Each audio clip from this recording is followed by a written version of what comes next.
Okay, so we're here with Joanna Ross at TJ discussing learning targets, formative assessments, and how we know when students know.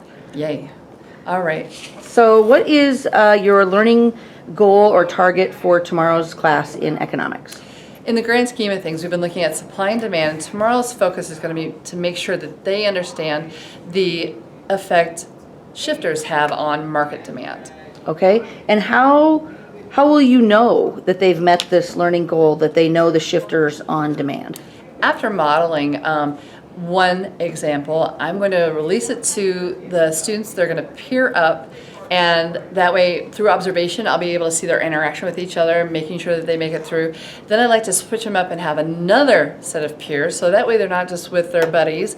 And then in the end, we'll have an exit ticket / independent practice example that they then will apply and analyze on their own, identifying shifters and the effects on market demand. All right, we'll be into videotape tomorrow. Thanks, Joanna. Thank you, Mary Beth. That's why the demand curve looks like what? So here's my little makeshift graph here. Q, 0, Q, okay? Which way does the demand curve go, Shayna, do you remember?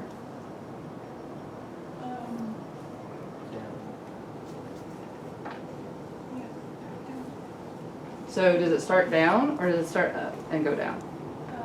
Start up and go down. Right, now what was the little queen, just in case, instead of saying dirt, good job, okay. So it's up on the left, down to the dirt, and this represents this law, right? That most of us are feeling this. Now, there's some things though, so this is an individual, you're gonna walk into the store and kind of have an idea, you might switch up depending on the price, that's you. Let's talk about the 6 shifters that can affect all demand, right? Nick, remember that? The shifters that we've been working on?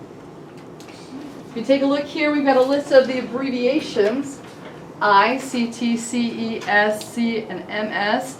If you guys, all right, instead of MS, I want you guys to go ahead and change that one to the number sign and C, because that's more of how I switched it up this time. I think you guys are getting a little bit better. Shifters here. So here you're going to be identifying in the end what is going to be your shifter. Is it income, consumer taste, consumer expectations, substitutes, complements, or number of consumers?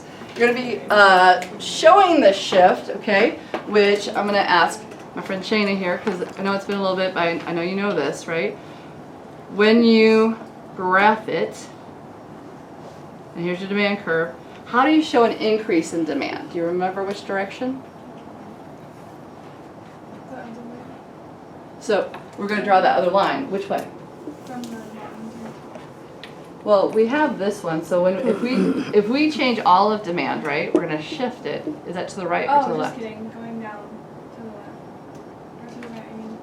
Well, tell me which one is which. So if I go to the right, what's happening to demand? It goes up. Going up. Goes up. So this I'm going to put a plus. Okay, this is demand 1. And then, so then of course this would be a decrease, right? Okay. All right. Now, we have brought together, so as I'm doing this, you guys, this is the graph, okay? Remember, price, quantity, and 0, comparing them by this, okay?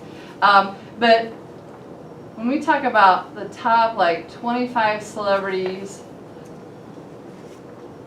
who are Republicans, I say, okay. Anybody that's taking government knows, okay, that February 1st is going to be the primaries, right? So if you think that maybe there could be a celebrity there, or you want to be like them, all of a sudden there might be more demand for, let's say, tickets to the Republican National Convention. So here we go. There's my demand curve, all right? And I'm going to go ahead, I'm going to come across here, I'm going to put my supply curve. Notice, my labels. Please don't, cheat me out on the labels. You want it to look clean, but you also want it to be accurate, okay? You want it to be fully done. And so then you identify, where we are. Now, does anybody remember what this area right here is called? What's this dot representing? Equilibrium, okay? Equilibrium is what? What is equilibrium? Where? The ideal. It's the ideal point, but what's happening between supply and demand? They're crossing. They're crossing, so that means that they're in balance, right? They're equal. It's the same price and the same quantity, okay? And so I'm going to put ones here and ones here, okay? This is a graph in equilibrium, all right? Now, so This, we're gonna talk about, this is gonna be tickets, you know, for, let's just say a Republican rally. And we say, oh, look at all these people, they're gonna be up, maybe I wanna do this, okay? I think, okay, that is gonna increase the demand for these tickets, okay? Now, there was other news, and we'll talk about her in a second as soon as this example is over, how she could maybe negatively affect things. And so I show the shift, I'm showing increase out. Where it crosses, that's the new equilibrium, okay? You could even put an E1 and an E2 here if you wanted to. And then we need to show what happens to price and quantity. So you're gonna do this, you know, connecting the equilibrium with both of your axes so we can do that measurement. I firmly believe arrows help. So we're moving from this equilibrium point to this one. This point, price here, this quantity here, okay? Now, you guys will need to be able to tell me, what is the shifter? Now, personally, I think that this could be one of two things, and these two are often pretty hand in hand. I could say, okay, now that you know that there's some people that maybe you like are Republicans, you're gonna want to be a Republican, so it makes it more popular. So this would be consumer taste. You could actually, if you think somebody's gonna come to town that is a celebrity or they say they're gonna be there, you might actually go for consumer expectations. Notice here, I'm putting price and quantity. No need, pardon me, no need for sentences or any long explanation. You just need to put arrows. I go back here, I see, okay, with that second equilibrium point, with that shift, prices go up, quantity increases as well. So you just have to go and you have to do an arrow, a red increase, and an arrow increase. In this one graph, okay, you show the shift, and then you see the whole movement of the market for the tickets for the Republican rally. Okay? All right. Sarah Palin supports Trump for president. All right. Now, I need you guys to work with each other, okay? Since I'm having you guys both draw it, but I want you guys to confer with each other about, you know, each of these steps. So first, draw a graph and equilibrium, please. Are we making one graph on here or am I making two?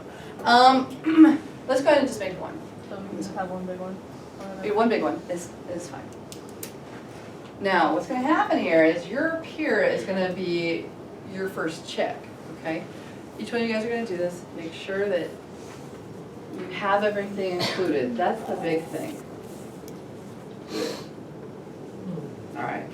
Now, good luck with your partner. I'm just kidding. Okay. Go ahead and put an X and Y axis here for me, PJ. Those questions, and I want you guys to show what you believe is going to be the impact on this graph. Look at you. You know what you're doing. Well, I think I've gone here with this, you know, the tickets for the Republican rally, but it's okay. So what's going to happen when Palin says, hey, he's my man? Yeah. We're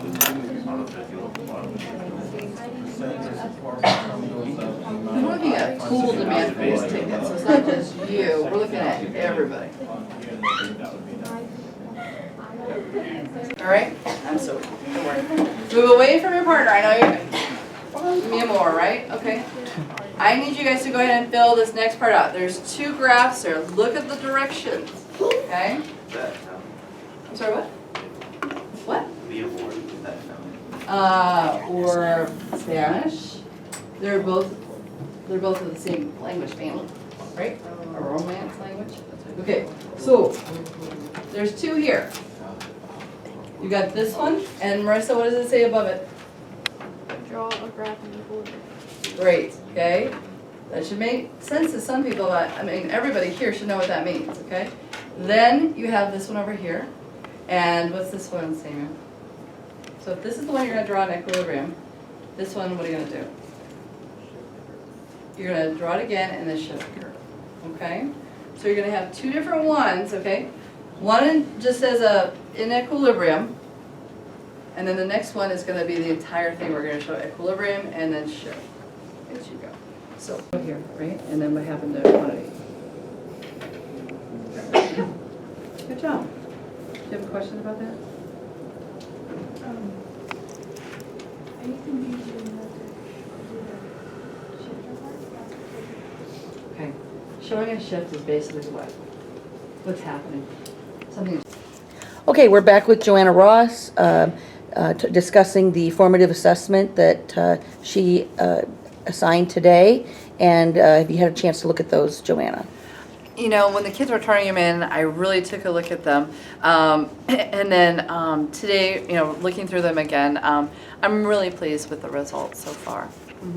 What are you seeing as regarding those shifters and their price and quantity relationship that the students were looking at? The kids were fairly successful. I'm looking at percentage-wise, about 80% of them are right on, okay? The biggest issue that those kids had was really finding out how much detail to do. And that's really what most kids have trouble with. So if they can take that to the next class of being as complete and as concise as possible, that's awesome. As for the other 20%, 15% of students, I think we're probably going to have to focus or give them some remediation, give them some extra practice, have them take maybe some things home, have them explain it to their parents, maybe have them work with one of my, you know, mixed pairs where you have someone who's proficient, someone who's not. I mean, there's a lot of different options, and so I kind of want to take that as a student by student because some of those kids fare well one way than the other, but you know, I think all of them could benefit by a little bit more remediation, so the whole class, I'd probably take them in a little bit more the next day. Maybe do one more example to I do one model. more example. You know, if I have enough time, I would love for them to find their own example and show me that they get it, you know, to that way they have their own real world, something that they understand versus to me. Sometimes I wonder if the whole, you know, the headphone about the iPhone thing, some kids are fans and some are not. So sometimes those tastes get involved, and so. Okay, and thanks again, Joanna, for letting us come in and observe and videotape. I really appreciate it. Anytime, Reba. Thank you. Thank you.